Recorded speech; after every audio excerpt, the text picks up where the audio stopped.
Welcome to the 9/11 Files. I'm Katharina. And I'm Thomas. Great to have you with us.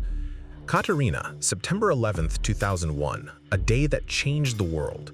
Thousands dead, collapsing giants of steel and glass, and still today, over 20 years later, there are people who say, the official story, it just can't be right.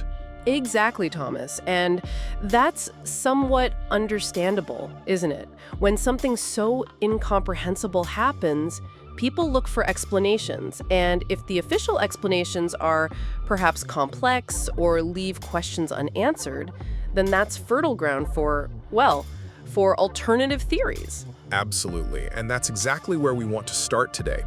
We've taken a look at a really detailed report that critically examines selected conspiracy theories about 9/11, specifically from a scientific and technical perspective, so no wild speculation, just a fact check. And there's one point that comes up again and again, almost like a symbol of many people's doubts. World Trade Center 7, a huge skyscraper, 47 stories, that collapsed even though it wasn't hit by a plane. That alone sounds strange, doesn't it? It is, and WTC 7 is the first big item in this report. The official explanation from the National Institute of Standards and Technology, or NIST, says fire was to blame. Debris from the North Tower, which had collapsed hours earlier, started fires, and because the sprinkler system had failed, the water lines were damaged by the other collapses, these fires burned uncontrolled. Okay, uncontrolled fires. But is that enough to bring down a steel skyscraper like that? I mean, we're not talking about a wooden shed here. That's the crux of the matter.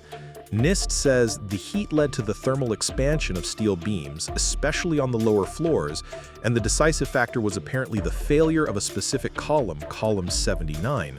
It was central to the building's structure.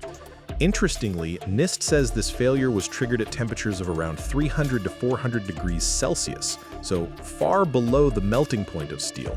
It was about expansion and deformation, not melting. Ah, that's an important point. Not melting, but expanding. And then a chain reaction? Exactly. Floor 13 gives way, then the ones below it. Column 79 loses its lateral support, buckles, and then it's spread from east to west through the building. A progressive collapse. But the critics, for example, architects and engineers for 9/11 Truth, they say it looked like a controlled demolition. The speed, the symmetry with which the building caved in on itself, and then that famous free fall phase. Yes, the free fall phase. NIST even confirms a phase of about 2.25 seconds, where a part of the facade came down in free fall. Their explanation, the internal structures were already so damaged that there was no significant resistance left, but the entire building fell slower than in pure free fall. The UAF study, that's the one from the University of Alaska Fairbanks, which was funded by AE 911 Truth, concludes fire couldn't have been the cause. They say it must have been a near simultaneous failure of all columns. Whew, that's quite something. 2 simulations, 2 completely different results. Who is a layperson to believe? NIST says the UAF study misrepresented important details in its model, and critics of the UAF study point to the funding and suggest that perhaps they were only working towards a specific outcome. It's tricky, especially because there are apparently no clearly identifiable steel samples from WTC 7 left that could be tested for explosive residues. That naturally fuels mistrust. And the fact that the 9/11 Commission report didn't even mention WTC 7 and NIST took 7 years for its report didn't help either. Let's move on to the Twin Towers, WTC 1 and 2. A common argument there is steel doesn't melt in normal office fires, and jet fuel burns up too quickly to cause that much damage. That's a classic misunderstanding. The melting point of structural steel is around 1,500 degrees Celsius. Office fires, even intensified by jet fuel, reach about 1,000, maybe 1,100. But, and this is crucial, steel doesn't have to melt to lose its load-bearing capacity. NIST says that at 600 degrees, steel has already lost about half its strength, and at 1,000 degrees, only about 10% remains. And the fireproofing insulation was extensively damaged by the impacts. Okay, that makes sense. But what about those reports of molten metal supposedly flowing out of WTC2?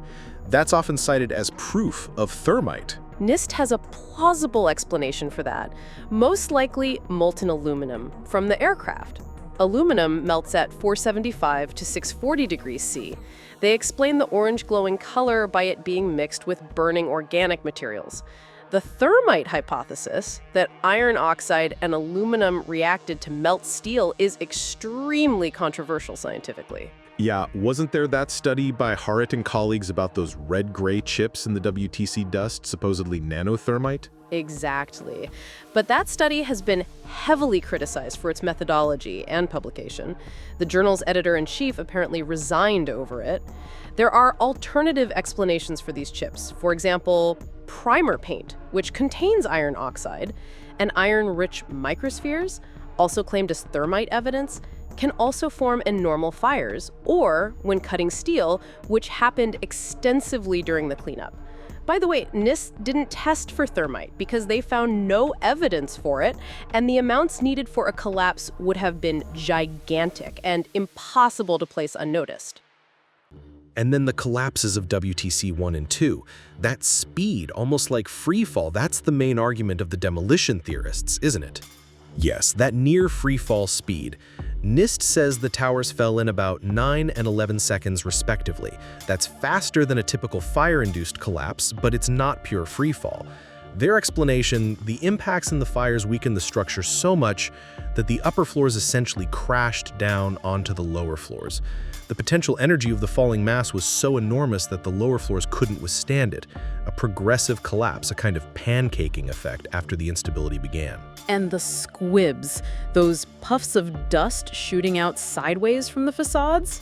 Those are often interpreted as explosions, but they could also have been caused simply by the compressed air between the floors being forced out explosively as the building collapsed. The practicalities of carrying out a demolition in those huge, occupied buildings unnoticed, with wiring that survives the impacts, that's really, really hard to imagine.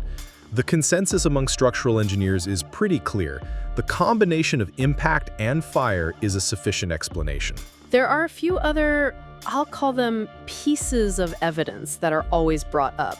The passport of a hijacker, Satam al-Suqami, supposedly found almost intact in the rubble. Yeah, that sounds incredible at first, that a piece of paper could survive a plane crash and a building collapse. According to official reports, it was found by a passerby and handed over to the police.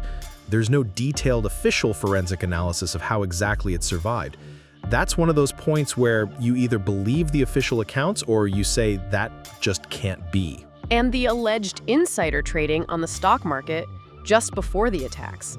Bets on falling airline stock prices? The SEC and the 9/11 Commission investigated that intensively. Their conclusion, no evidence that anyone with foreknowledge profited. There were apparently plausible, harmless explanations for the suspicious trades. For example, a US stock market newsletter that had recommended those exact options, or an institutional investor pursuing a long-term strategy. Some alternative studies still see statistical anomalies, but a direct link to Al-Qaeda or confirmed foreknowledge couldn't be established. One last point. The phone calls from the planes. Was that even technically possible with cell phones from high altitude? You have to differentiate there. There were the built-in airphones, which were designed for calls from airplanes. Many of the important long calls, like from flight attendants, were made on those. With cell phones, it was more difficult in 2001, but not impossible, especially at lower altitudes or with good ground network coverage.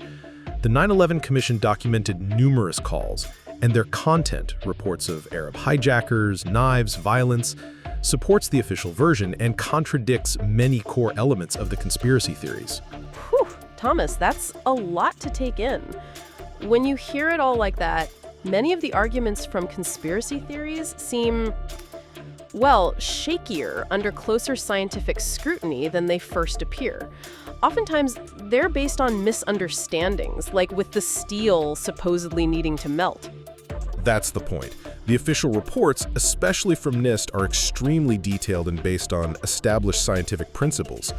That doesn't mean every single question has been answered to everyone's satisfaction down to the last detail, or that there weren't criticisms of the official handling of things.